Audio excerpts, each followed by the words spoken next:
Something is wrong in Derry again. The streets feel too quiet, the air feels too heavy, and the shadows seem to move even when nothing is there. People try to ignore it, pretend it's just the weather or bad luck. But deep inside they feel it, the kind of fear that makes your heart beat faster even when you're standing still. Something old is waking up, and this time, it isn't hiding. It's calling. And Derry is listening. The river that cuts through Derry has always had a strange pull, but now it feels alive, like it whispers under its breath. Every night the mist crawls across the water and spreads through the streets, wrapping around houses, slipping through alleys, touching doors that should never be opened. People wake up at night without knowing why. They sit straight in their beds, breathing hard, certain someone or something is standing just outside their room. But when they switch on the light, nothing is there. At least nothing they can see. Rumors travel fast in small towns, and Derry is no different. Someone swears they heard a child laughing in the drains again. Someone else found a red balloon tied to their mailbox even though they don't have kids. A car passing the old ironworks stopped after seeing a shape crossing the road, but when the driver looked again, the road was empty. These little stories spread like sparks, and even people who pretend not to believe them still check over their shoulders. When they walk home alone, the old records in the library say that Derry has always had cycles of fear, dark times that come back again and again like the turn of a wheel. Most people choose not to read about it because reading means accepting it might be real. But a few people have seen enough to know the truth. They can feel the cycle tightening, drawing closer. The signs are stronger this time. The sound of dripping water echoing where no pipes exist. The sudden power cuts that leave entire blocks in darkness. The strange marks appearing on walls, sharp and curved like claw scratches. And the feeling that someone is smiling in the dark, even when the room is empty. Across Derry, memories begin to surface, memories people fought hard to bury. The kind of memories that burn to the touch, that twist the stomach, that no one wants to speak aloud. They remember the stories they heard as kids, the missing children, the floating bodies, the painted face that appeared in the corner of your eye when you blinked. People tell themselves these are only stories, but deep down, they know stories don't leave scars. Even the weather seems afraid. Storm clouds gather without warning. Rain pours but never cools the air. Thunder rolls like something knocking from below.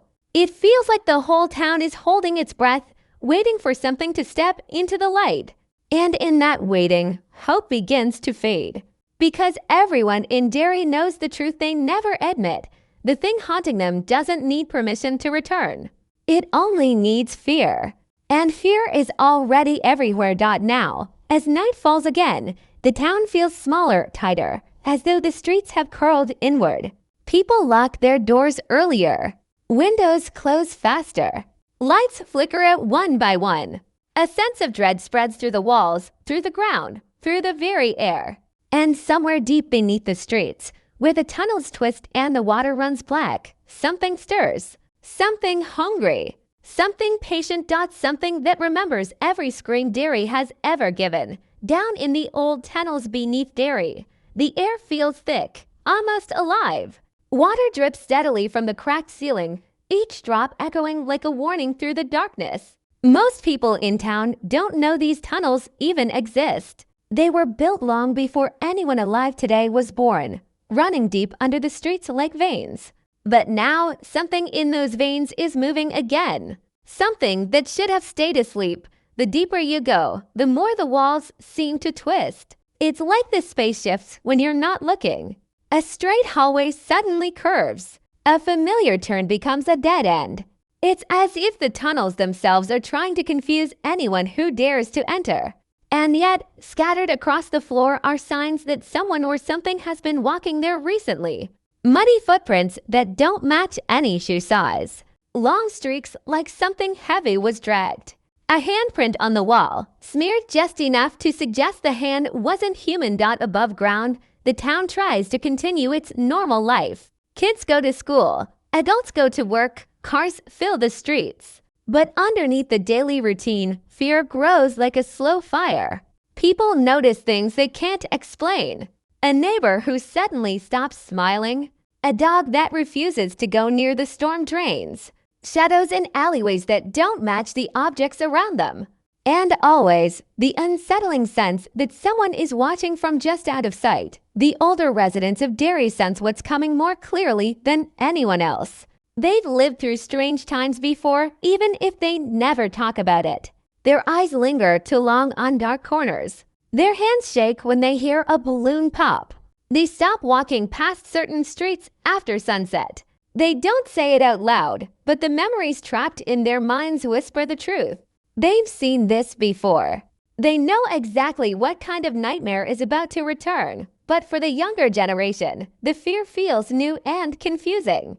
They search for answers online, digging through old news articles and faded reports. Most of what they find doesn't make sense. Cases of missing children, strange accidents, people disappearing without explanation. Every story seems to end before the truth is found. Police files are sealed. Witness statements vanish. Photos are blurred or damaged. It's as if someone or something made sure the past stayed hidden. But the more they search, the more they realize the pattern is impossible to ignore. Night after night, the strange events grow stronger. Lights flash in empty houses. Doors slam with no wind. The sirens of the old water plant activate even though the building has been abandoned for decades. And somewhere in the middle of town, people start hearing it, the faint, playful sound of a giggle drifting through the darkness. Soft at first, innocent even. But the longer you listen, the more it curls into something sharp and cruel. Derry itself begins to change. The town feels colder even without winter coming. The streets look darker. The silence becomes heavier. And beneath it all, there's a pulse, a slow and steady thump, like a heart beating under the ground. Some people try to convince themselves it's just their imagination. But imagination doesn't leave red balloons outside your door at midnight. Imagination doesn't whisper your name when no one is around. Imagination doesn't make the shadows on the walls bend into a smile. As the nights grow longer, it becomes clear that whatever is waking in Derry is not finished. It's testing the town, reaching out, touching the edges of people's fear. And with each frightened breath, it grows stronger. The cycle isn't just returning, it's already begun. The question is no longer whether something is coming. It's how soon it will arrive. The sky over Derry begins to change in ways people can't explain. Clouds gather even when the weather report says the day should be clear. They twist into strange shapes, curling like long fingers stretching across the horizon. Sometimes they form a wide grin, stretched too far, too unnatural to be real. People insist it's just shadows and imagination, but the clouds linger longer each night. As if the sky itself is reflecting something waiting below. Stranger things start happening around the edges of town, places most people don't visit unless they have to. The old quarry becomes a spot people avoid without knowing why. Birds refuse to fly over it. Animals stop drinking the water. A thin fog hangs above the surface even when the sun is strong. Those who walk near it swear they hear whispers rising from below. Not words, just sounds, soft and dragging, like something calling from a distance. Those who stay too long say the whispers begin to sound like their own voice. Shops close earlier. Streets grow empty faster. Even the police start patrolling less at night. They don't admit it openly, but their eyes show the truth. Whatever is happening is beyond what they can handle. Reports pile up in their office: unusual sightings, strange noises, missing pets, strange marks on houses, all unexplained, all dismissed because the real explanation is too terrifying to write down. No one wants to be the first to say it, because saying it out loud means admitting the nightmare has returned. The kids in Derry feel it the strongest. They don't hide from the truth like adults do. They talk about the shadows that move even when the wind is still, about figures they see watching from far away. They describe a tall shape with a tilt of the head, or a small figure crouching near drains, whispering their names in a playful tone. The adults tell them it's only their minds playing tricks, but deep inside, the adults know better. Children don't lie about fear. Schools begin to feel strange too. Desks are found moved slightly out of place. Hallway lights flicker but never fully go out. Teachers hear quiet tapping on the walls during class, though they blame the old building. And one morning, a red balloon is found tied to the main entrance. No one claims it. No one takes responsibility.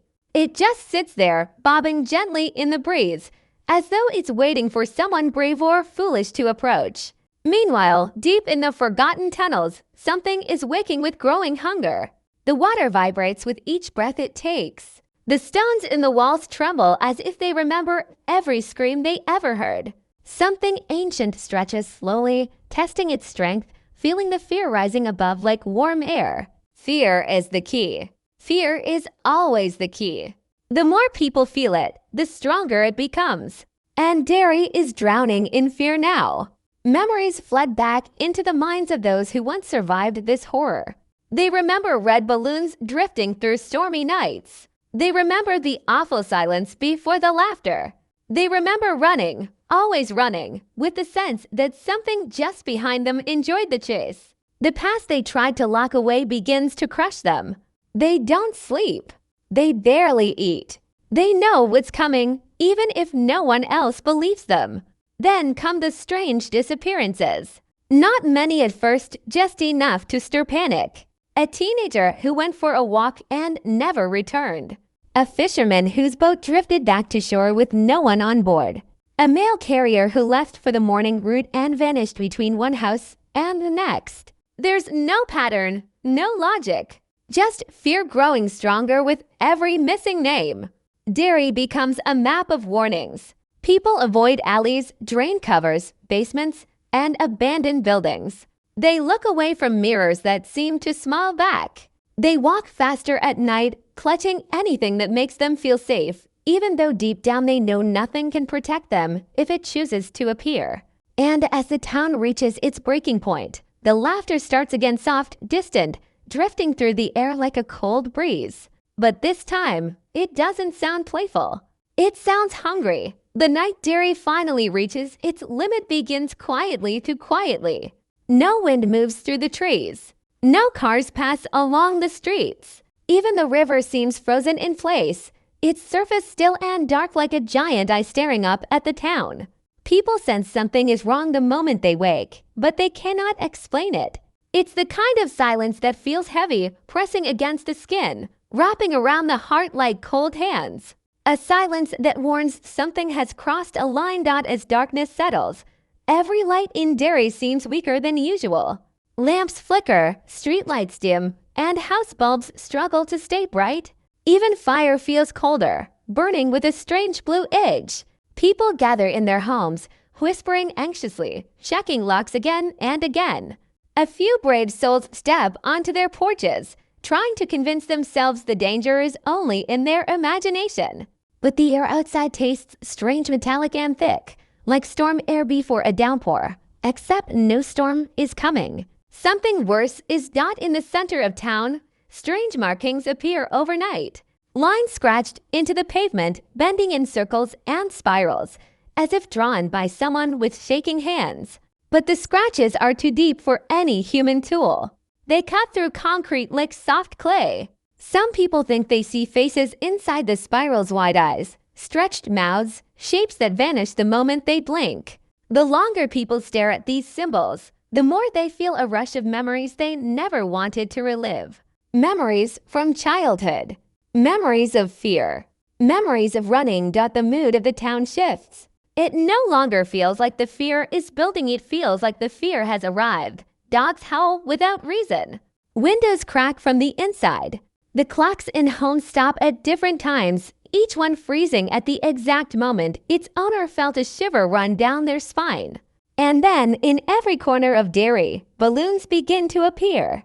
Red ones, dozens, hundreds, floating in parks, drifting down streets, caught on fences, tied to doors. A wave of bright red across the dark night.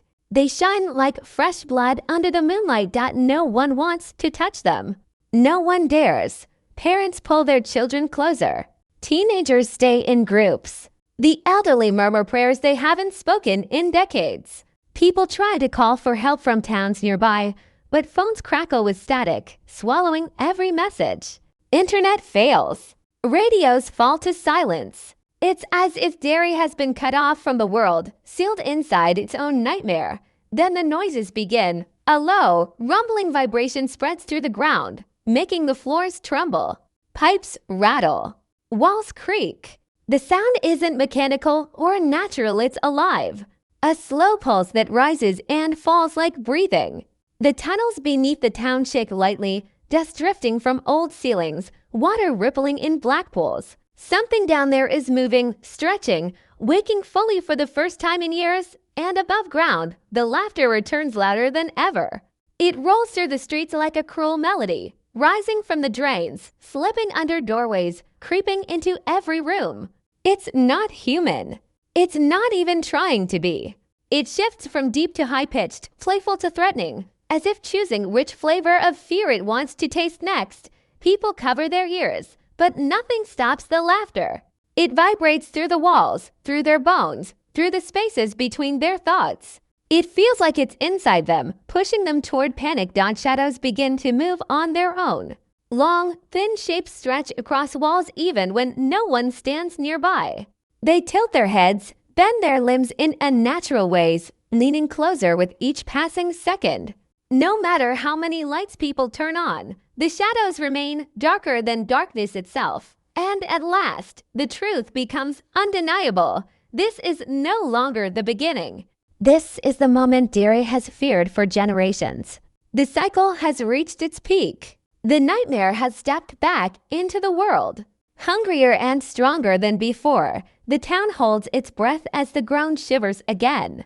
Harder this time. Something is coming. Something that remembers every fear Derry has ever had. Something ready to claim the town once more.